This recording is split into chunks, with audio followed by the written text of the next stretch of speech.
Primeiro, para você fazer um celular, você vai precisar de três camadas de papelão. Você pega um papelão, rasga uma pontinha assim, para ficar assim. E essa dica é muito legal.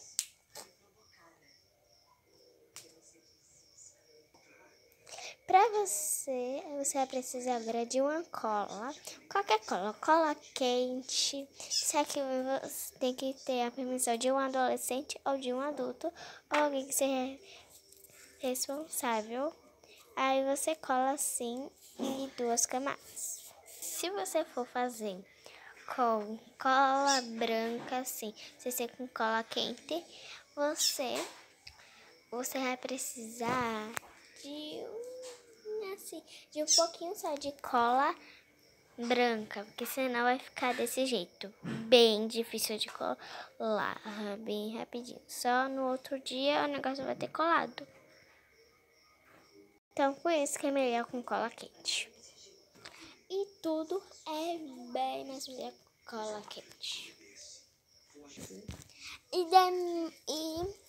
E saiba de uma coisa, gente. Uma coisinha só.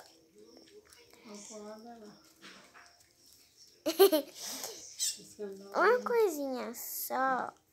Porque a cola quente é coisa logo, tá? Esquenta bem rápido, assim.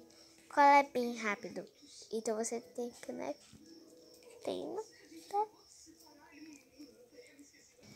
E uma cachorrinha fofinha, com a carinha fofinha. Priscila? Ai, que quieta. Deixa fofucho. Colhe. E pegue esse papel e faça assim. Será que minha mãe ainda não? Coisa. Se tiver muito grosso, recorte. Ai.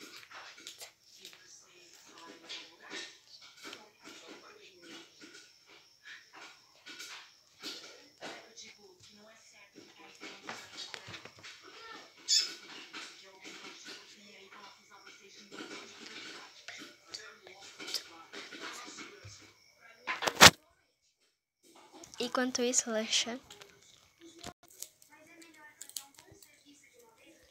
Depois cria sua própria coisa.